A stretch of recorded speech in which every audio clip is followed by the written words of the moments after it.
Recording in progress. That's my faultless American accent. It's perfect, isn't it? Okay, so first of all, I just want you to think of a memory that's in some way negative. I don't want you to think of the worst thing that's ever happened to you. I just want you to think of, right, let's not go too deep. I just want you to think of a memory that when you think about it, there's a visual representation, so you can see it, and there's an emotion attached. So just allow your eyes to close down for me. And I just want you to think of this memory, and all I need is a label, like the garage, Mark's house, the car. I just need a label. Like playing basketball outside the house. Okay, that's absolutely fine. Okay, so playing basketball outside the house. Okay, so when you're thinking about this memory now of playing basketball outside the house, is it like a picture, so a still image, or is it moving like a movie? Oh, it's a movie. It's a movie. Now, are you seeing it through your own eyes like you're there, or are you seeing it from an objective perspective? Oh, from my own eyes. So it's subjective. How vivid is this memory? So how clear is it? I would say about 80%. It's pretty clear. Okay, so 90%, yeah, it's. And what was that? Sorry. 80, 90, yeah, it's very clear. Yeah. Okay. And last thing, out of 10, 0 being no connection, 10 being maximum overwhelm. As you're accessing this memory now, what level of emotion are you currently experiencing? It was a long time ago. It was a negative thing, but I definitely don't think I have a lot of. I often wonder how much it affected me. But as you're accessing it just now, so don't worry about when it was or the meaning. Just as you're accessing this memory now, how strong is the emotion? I was just trying to tell you, I'm not a very emotional person. I don't seem to have emotions. So maybe a 2 or a 3. Okay, a 2 or a 3. I don't really think I can't think of any memory that would give me. That's okay. That's okay. We're going to work with this because it changes not just in memory, but also the quality of the actual memory itself. Okay, just allow your eyes to open if you would. And what I'd like you to do, I would like you to pin me so I am the large image on your screen. Pin. Oh. So I'm the large image. Now this should be the center of your screen. That should be your left. Yep. That should be your right. Yep. Top left. Yep. Bottom right, and then top right and bottom left. Okay. Now, obviously, I'm limited by the size of my screen here. So when I'm going to the side, I'm going to ask you to continue looking beyond the parameter of the screen. So we'll just try it now. So just want you to look all the way to your left, all the way you can. Perfect. Now, all the way to your right, as far as you can. Excellent. To your top left, as far as you can. Bottom right, as far as you can. Top right, as far as you can. And bottom left, as far as you can. Absolutely perfect. So what we're going to do with this, you are going to keep thinking about this memory whilst I move your eyes. We're going to go 6 times on each axis. We're going to go 1, 2, up to 6, and then change, and then change. It might feel a bit confusing, and your memory might keep going away, and sort of. But I just want you to keep thinking about that memory. Does that make sense? When you do this, please keep your head as still as possible, because people tend to go like this, and and that's moving your head. I want to get the full rotation of the eye. Okay. Yep. Close your eyes for 1 moment, if you would, and really think about playing basketball outside your house. I want you to hold on to that memory as strongly as you can.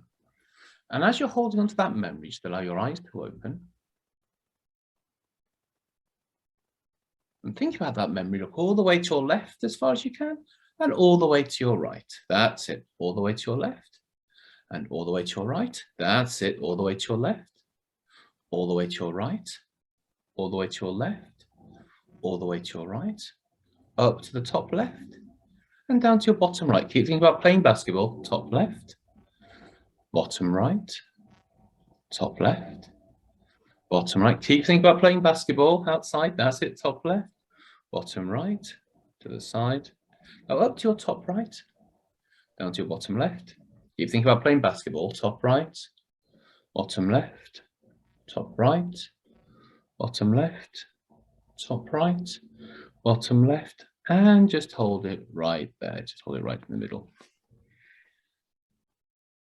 We'll just give it a minute just to show. How hot is it there today? Probably 95 degrees. I don't know what it is, but yeah. It's sweaty. It's unbearable. Yes, it's impressive. That's just too hot. It's just too. It's hot here today. I think it's about 21 degrees. I don't know what that is in money, but it's not like that. Okay, so what we do is we're just going to test that memory now. Just like to close your eyes now and think about that memory once again. And when you think about that memory now, what's it like?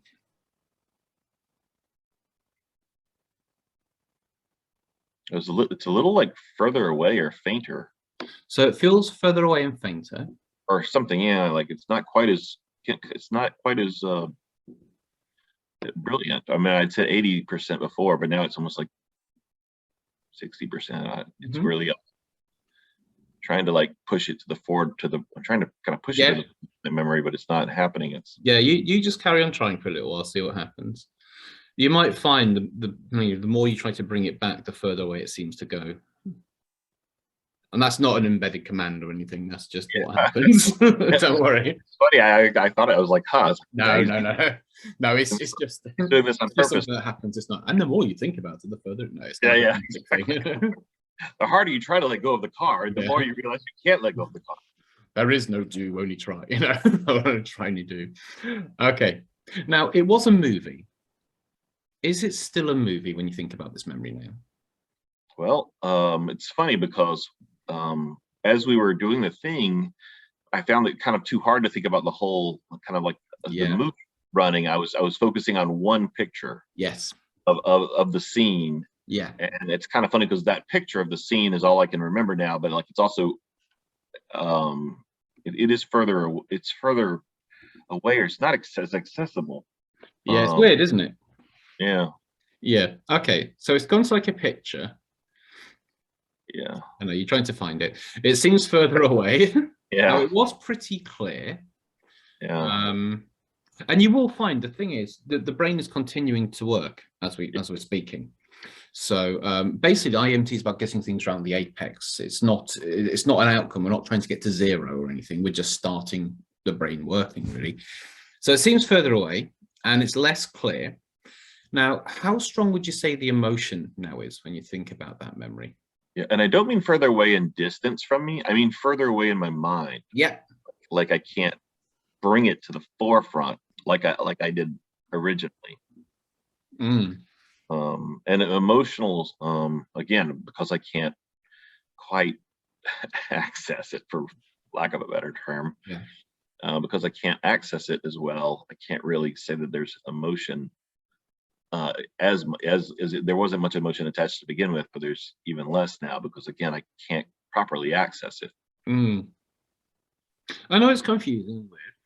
So what we're going to do, I believe in the whole sort of double tap theory, Zombieland. So what we're going to do is we're just going to do that again. If your mind wanders and changes to anything else this time, just allow it to do so. That's absolutely fine. So close your eyes for me. I want you to keep thinking about that memory. Allow your eyes to open, going all the way to the left and all the way to the right. That's it. All the way to the left, all the way to the right, all the way to the left, all the way to the right, up to your top left. If your mind goes anywhere else, bottom right, you're allowed to do so. Top left, bottom right, top left, bottom right, to the side, and up to your top right now.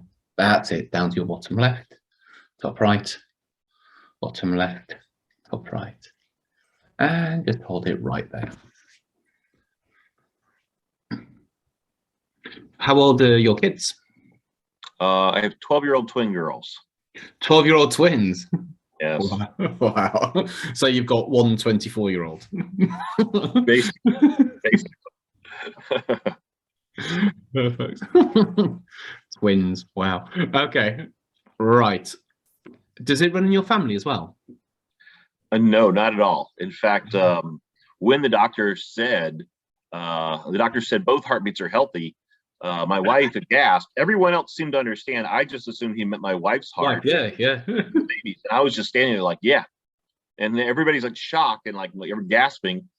And I'm thinking like, wow, people really are overreacting here. And the doctor turned to me and they're like, are you okay? I'm like, yeah. Like, you don't seem to be okay. And I'm like, what I expected. He's like, you expect this? I was like, yeah. It's like, what do you expect? I'm like, her heartbeat's healthy, baby's heartbeat healthy. You know, I mean, evolution. We got millions of years of practice at this. I figure it's probably normal.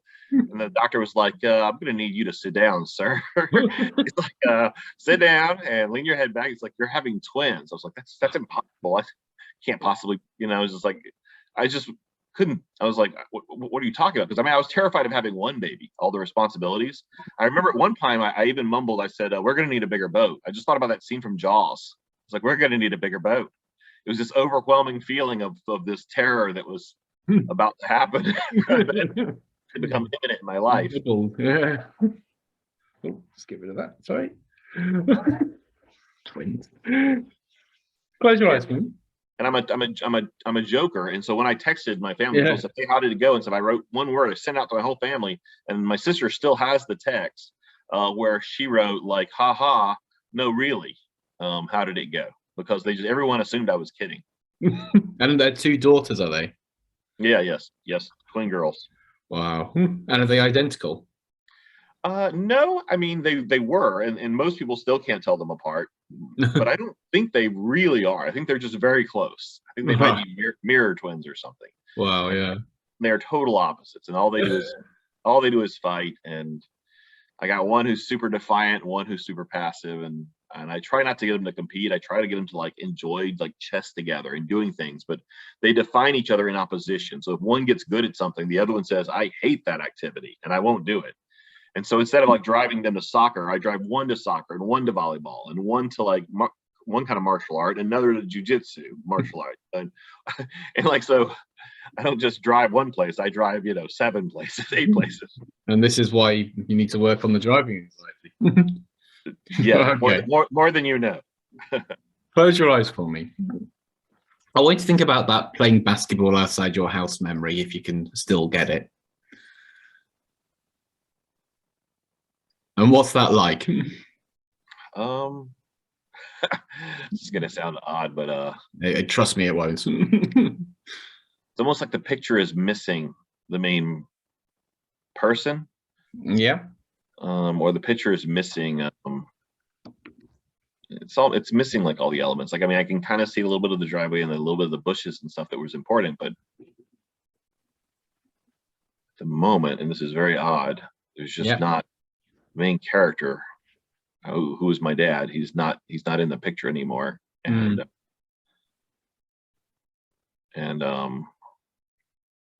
okay, I'm just kind of going back to a movie of like us playing, but like, yeah, it's just really odd how the film's been corrupted or something. There's been a magnet's been magnetized, the memory stick or something. Okay,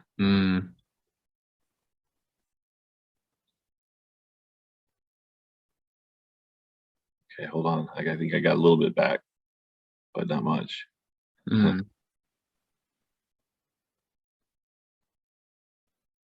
Yeah, it's so funny because no, I would definitely say there's no emotion because there's only emotion of curiosity. Like, what the hell? Why can't I? Yeah. Think of that. The precision's calling. Let me ask you. So, what does this like the mean? I don't need to know the specific, obviously, but when you thought about that memory before, there'd probably be some sort of narrative and meaning that you kind of took from that. What's it like now thinking about it? I mean, I guess to me, like, I thought that maybe this was kind of a formulative event, like kind of like when you talked about the girl who saw her mom projectile vomit. It was kind of like the first time I had seen weakness in this person, and then I soon after this event started having my own. I was convinced it was going to happen to me. Ah, okay. And not projectile vomiting. In this case, it was a seizure, not projectile vomiting, but I was kind of convinced I was going to have a seizure. Hmm. And I was